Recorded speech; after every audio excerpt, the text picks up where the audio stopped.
KEI and USIP for doing this. It's refreshing to have someone in Washington who's willing to consider this from, in a sense, outside the box.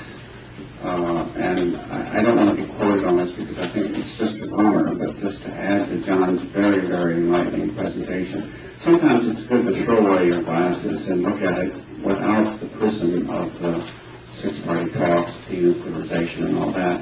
And you see this very rapid upward trajectory of Chinese investment in North Korea, and investment eventually means power.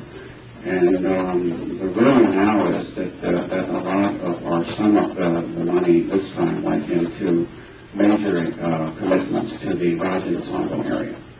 So that's a very key area. It's time to dust off the risk board and look at the map, but that little sliver of land.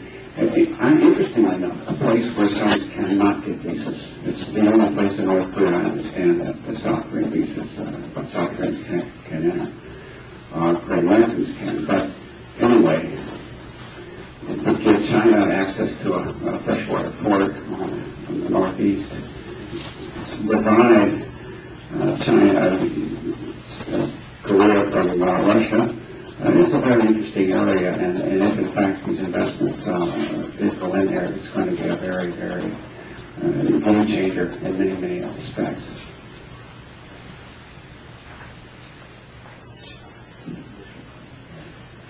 I would just quickly add to that. I would just emphasize that point. These are Chinese national interests. These are not designed to counter their efforts in the six-party talks. So usually people see it in the black and white, either or. Is China doing this for reasons to maybe undermine the U.S. and whatnot? Just to take your points further, it's really important to feel like to just focus on this bilateral commercial relationship and see where the money leads and how these dynamics operate. Because if it's still viewed in the context of what does this mean for the six-party talk, then it biases your analysis of the commercial interaction. So just to drive home.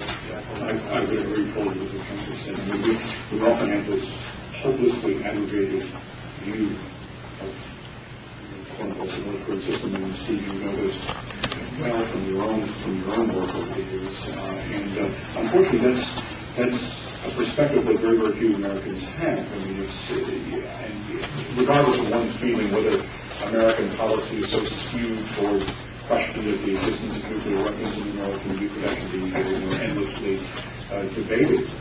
It's a more complex, much more complex and layered system, obviously, particularly as the central structures have so eroded. I mean, that's this is blinding flash of the obvious. If I could add one quick thing. No country was more concerned about China rising than North Korea. And that's why it's been trying to hedge its bet with a relationship with the U.S. But increasingly that path is looking way, way more expensive than they can afford in terms of social changes and all that. And it could be that this is the beginning of, in a sense, China's ability to co-opt North Korea. Saying, all right, you don't need that relationship with the U.S. We'll take care of you. And that's just projection, but I think there's probably a lot of the background noise that's going on. Steve, thanks very much. For the rest of the audience, very pleased with Steve's participation. Steve runs the Eugene Bell Foundation.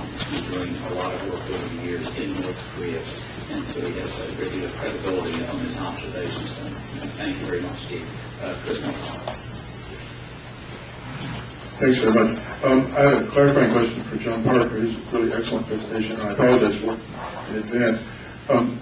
Did I understand you to say that the Chinese are still looking very carefully at that wonderful chart you showed of who's tied into what? And so far, at least, they're not putting money into directly linked North Korean nuclear programs? That's my specific question.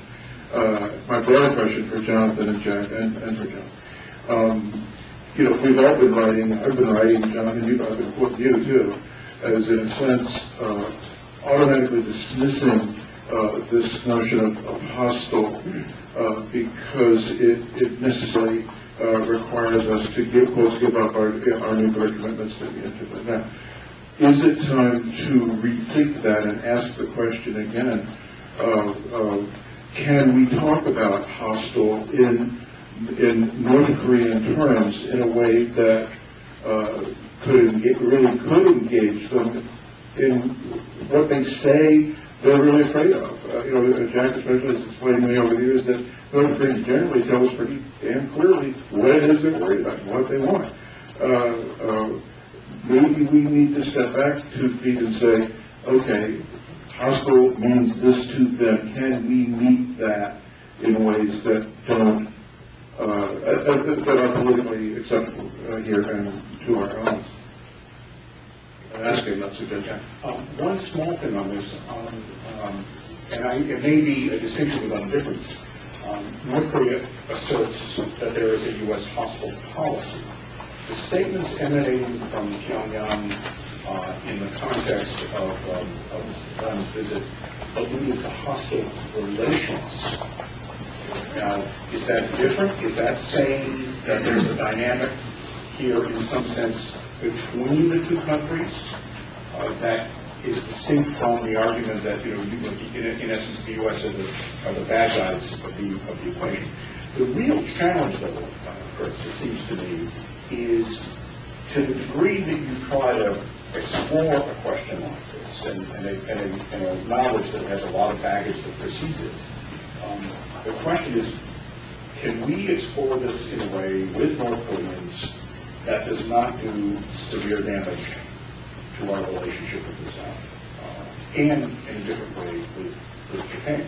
I mean, again, some of the language of the hostile policy is it's such a throwaway. I mean, and yet it's said with great conviction. We've all heard it. But it's kind of a trap. I mean, maybe what we need is an entirely different vocabulary here. But then the question is, who gets ownership of this vocabulary? That's often a problem in international relations. The presumption is it emanates from one particular source. But my last point here would simply be that the hostile policy, as defined, covers such a gamut and range of issues. It's not any one thing. But I would say that the discussions here are just so unsatisfactory. Why? Because interactions with those who speak about it in the North are so episodic. If you step back and think about the number of individuals who have been in some sense responsible for the U.S.-North Korean relationship, Jack has probably thought a bit about this. It's a remarkably small circle of people. It's extraordinary. And this has been lifetime work for them. So maybe it's a plea to, if you can break out of that narrow confine, but we're not remotely close to it. And the question is there a way to do it at acceptable cost? Chris, regarding your question about if the money from the Chinese side is going directly into North Korean WMD, the direct part is something that the Chinese are very adamant. They're not supporting WMD. And in fact, Premier Wen, in his press conference in Beijing, said that China supports the spirit of 1874. Everything that he had done in his visit, all the agreements that were signed, were truly under the education, tourism, and some aspects of trade. So that falls under economic development.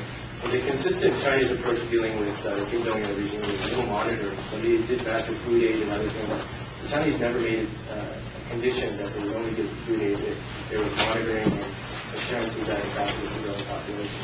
The Chinese focus, and we hear this all the time, is stability.